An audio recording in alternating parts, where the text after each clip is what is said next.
চকচক করলেই যে শোনা হয় না, তার একটা জ্বলন্ত প্রমাণ আজকে আপনাদেরকে আমি দেখাবো। আপনারা দেখতে পাচ্ছেন নিউ ছাপা একটি পরিবহন। যারা উত্তরবঙ্গের লাইনে চলাফেরা করেন তারা এই নিউ ছাপা পরিবহনগুলো অবশ্যই চেনেন। তো আপনাদেরকে আজকে দেখাবো এখানে কি হয়েছিল। তো আপনারা দেখতে পাচ্ছেন একটা সুন্দর গাড়ি, কত সুন্দর গাড়িটা দেখতে বাইরে থেকে, কিন্তু তার ভেতরে পরিবেশ এত নোংরা, এত জঘন্য। আর তার যে ফ্যানগুলো আছে সেটি আপনাদের একটু দেখাবো যে এখান এই ফ্যানগুলোর কি অবস্থা। এর যে সার্ভিস, সার্ভিস এত একেবারেই জঘন্য খারাপ, সেটি আজকে আপনাদেরকে আমি একটু দেখাবো। তার আগে আপনাদেরকে বলে রাখি, এই বাসটি হচ্ছে গাইবান্ধা জেলা থেকে ছাইদাবাস পর্যন্ত যায়। এটা হচ্ছে চেয়ার কোচ নামে ওই রুটই চলে। তো এই চেয়ার কোচের ভাড়া হচ্ছে 400 টাকা। আর নর্মালি যে লোকাল গাড়িগুলো আমাদের আছে সেগুলো 300 থেকে 350 টাকার ভেতরে যাওয়া যায়। তো এই গাড়িটা একটা সমস্যা কি, এগুলো সিটগুলো কিন্তু গিয়ারওয়ালা। আপনি চাবি সিস্টেম আছে, শুইতেও পারবেন, এমনকি খাড়া করে বসে থাকতেও পারবেন।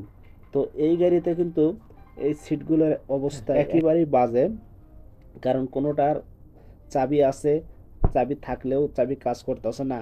আর এই গাড়ির মধ্যে এত প্রচুর আওয়াজ, আওয়াজে মনে করেন যে থাকাই যাচ্ছে না। তা আপনাদেরকে একটু আমি দেখাই যদি যে সিটের অবস্থা এবং ফ্যান এবং গ্লাসগুলো যে কাঁপাকাঁপি করতেছে, সব কিছু আপনাদেরকে একটু দেখাবো যে কি সমস্যা।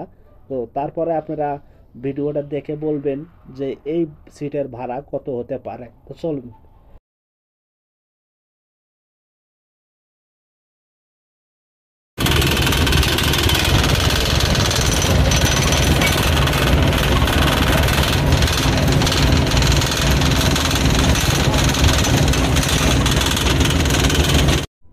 তো দর্শক, আপনারা হয়তো শব্দ শুনে ভাবছেন যে আমাদের বাসের মধ্যে কোনো স্যালো মেশিন স্টার্ট দিছে। আসলে স্যালো মেশিন স্টার্ট দেয় নাই, এটা হচ্ছে বাসের ইঞ্জিনের আওয়াজ এবং যে গ্লাসগুলো আছে, সিটগুলো আছে, সিটের যে ব্যাকপার্টগুলো আছে, এগুলো সব কিছুই মনে করেন যে স্যালোর মতো ঢট ঢট ঢট ঢট ঢট করতেছে।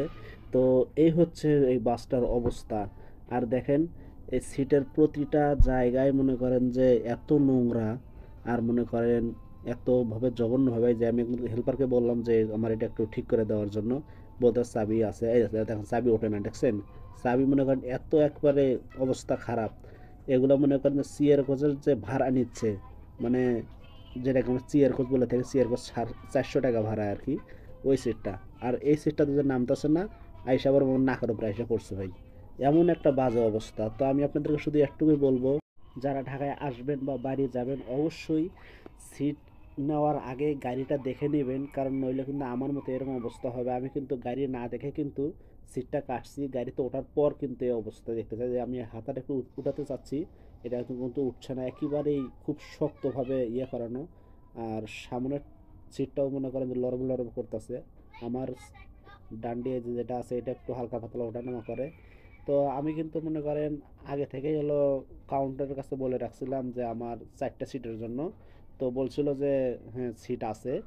তো বাইরে থেকে তো দেখে বোঝা যাচ্ছে না যে এই অবস্থা, ভেতরে ঢোকার পরে গাড়ি ছেড়ে দিছে, তারপরে তার কিছু করার নাই। তো এই অবস্থাতে আমি আপনাদেরকে দেখাই, যদি এই ফ্যানগুলো যা আছে ফ্যানগুলোর অবস্থা এত প্রচুর গরম, তার ভিতরে কোনো কোনো সিস্টেম নেই একটা। তারা আমি দেখাচ্ছি আপনাদেরকে একটু। তো আমি আপনাদেরকে একটু এই ফ্যানগুলো দেখাই, দেখেন এই ফ্যানের কিন্তু জালি নাই। আর যে দিক হয়ে রয়েছে এই দিকেই, কোনো দিকে ঘোরাঘুরি নাই। আর এই জায়গায় যে ফ্যানটা আছে এটার জালি আছে, এটাও মনে করেন সোজাসুজি মনে করেন ঘুরতেছে, কোনো দিকে বাঁকা বুকি নাই, এটাও এদিকে ঘুরতেছে।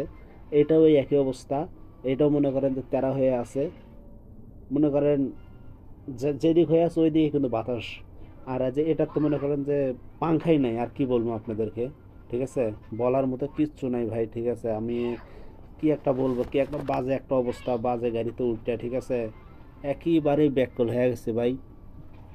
কারণ সিট কেনার আগে আমার দেখা উচিত ছিল যে গাড়ি কি বা ইয়ে কি, এগুলো দেখা উচিত ছিল।